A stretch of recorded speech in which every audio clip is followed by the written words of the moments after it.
Ladies and gentlemen, this man that you're looking at is a sheriff deputy from Louisiana. He's what you would classify as Creole. And down there, these Creoles, many of them are classified as black. When you go down in the South, you'll see many mixtures of people, and it's more common than uncommon. And some of it is you can still see evidence of the rape that went on in the South from decades ago. It still shows up in families even today. And it showed up in my family. These things will happen. I remember my grandmother, she had a bunch of sisters. Now, all of the sisters, including my grandmother, came out what you would see woolly hair, dark eyes, but one sister came out with blue eyes and light skin.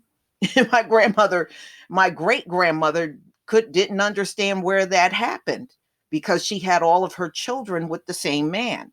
And they told her that her one daughter that had the blue eyes and light skin was probably a recessive gene that showed up in her from generations before. So it was very odd. And my mother told me that even when, they were growing up, if she had on a hat and she was out, even white people thought she was white. She wasn't. But when she opened her mouth, you knew you were talking to a sister, and she sounded like one too. So, these things happen. Or you'll see people from the South and they have that black Indian mixture in them. And you can really see that. They got the prominent facial features, and you can see the Native American in them. Y'all know what I mean, especially if you're from the South. You know exactly what I mean. There's a lot of people like that. So, getting to this story, this is CBS News. Black deputy denied burial in Louisiana cemetery due to his race. The board of a small Louisiana cemetery denied burial to a black sheriff deputy, held an emergency meeting Thursday, and removed a whites only provision from its sales contract. So the family of this deputy, and by the way, this is January 29th, 2021. The family of this deputy went to buy a plot for his burial. And as soon as the people saw them get out of the car, they got denied. When that meeting was over, it was like a weight lifted off of me. H. Craig Vicenda. Okay, so the board president of Oakland Springs Cemetery in Southwest Louisiana said Thursday night, he said he was stunned and ashamed to learn 2 days earlier that the family of Allen Parish Sheriff Deputy Darrell Simeon, who died Sunday, were told he could not be buried at a cemetery near Oberlin because he was African American. It's horrible, he told the Associated Press. He said the board members removed the white from the contract stipulation conveying the right of burial of the remains of white human beings. That's what they actually had in their contract.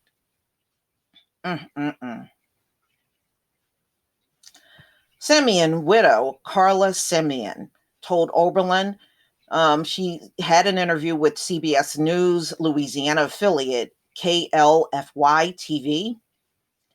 It was just so much of a slap in the face, a punch in the gut. It was just belittling him. You know that we can't bury him because he's black. She told the station the family met with the woman who sold plots. As she recalled to KLFY, first me and one of my other sons got out of the car when she drove up, and he's white.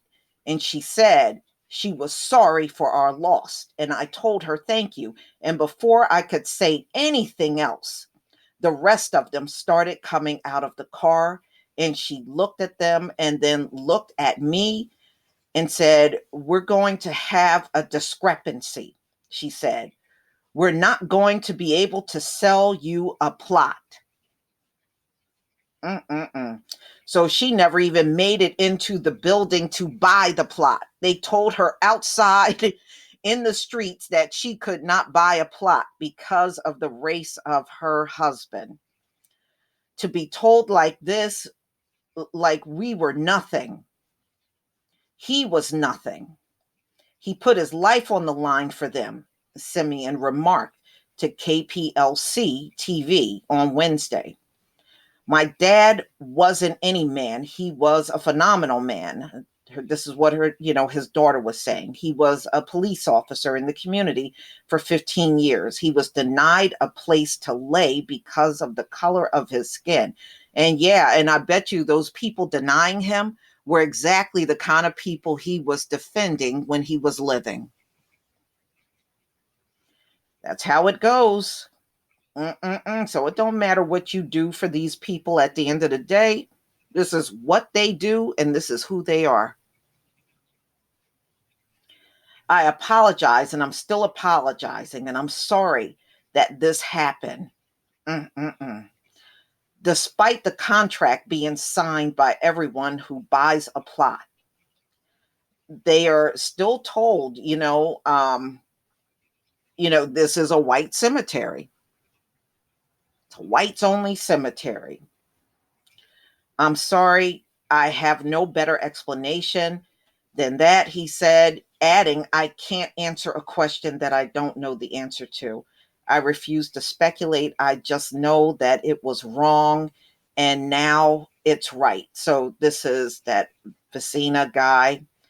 Vecina said that he told other members about the language that each said had to be fixed. So they literally had written in their contracts, only white human beings can be buried in this cemetery. But you know what? This is in many places in the South and in the North too, all over.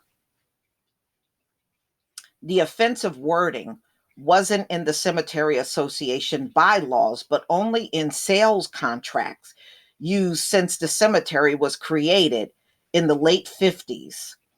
"People tend to sign things without reading them," he said. He said relatives of his was a woman who told the family that she was relieved of her duties. Mm-mm-mm. So the woman that told them outside and confronted them when they got out of the car, they let her go. Wow. This was intentional, y'all. Look, they had that language written in the contract since the late 50s. No, they intended on keeping this whole thing going. I think this sheriff deputy's death threw a monkey wrench in everything. Okay, so Vazina said he was on his way home from work Tuesday when the deputy, who had been known as Daryl Simeon, called to tell him about the rejection. Vazina said he apologized to the family and offered one of his plots in a small cemetery that he estimates cover less than 2 acres, but said the offer was turned down. The family said Simeon, who was 55, couldn't rest easy there. So they wanted him in a certain cemetery. Okay. Vazina said that he believes Oakland couldn't and have been, the only cemetery with such segregationist holdovers. Cemetery Association throughout the South and the country should check their bylaws and contracts for language. Yeah, and to be honest with you, I wouldn't be offended if I wasn't in their cemetery. It wouldn't bother me one bit. Keep me separated at all costs, dead or alive. So people, get out and look at your cemetery bylaws and ordinances in your town, rules in your churches. Get out there and clean it up. So he's saying this language is really all over the country where you can't put black bodies in certain cemeteries. Mm-mm-mm. He said to KLFY, we can never change as a country until we wipe out all that stuff. We have no room for that. For Oakland Springs Cemetery, he said, it's a stain that's going to be on our cemetery and our community for a long time. But he said he thinks his grandchildren will be able to say, hey, my pawpaw fixed that. Well, yeah, well, I don't know. All I know is, how do you clean up a stain that's been there since the late 50s? Even after fixing this, yeah, this is one you fixed down in Louisiana, but how many more are there like this? Probably plenty, you know? But this is what America did, y'all. Look, I did a podcast on racist language written into deeds. There are homes all across America in communities where they wrote in on the deed that Black people can never live in certain homes, all across this country. So, the segregated cemetery, I always knew about this since a child, but it just go to show you how they try to hang on to these old things that came out of slavery, and they're still holding it near and dear to this very day. And this is why we cannot trust that you will ever do the right thing, because we keep seeing evidence of it over and over again. But y'all, please tell me what you think about this story. Please leave your comment and subscribe. Don't forget to hit on the notification bell, and I'll see you on the next video. Peace, family.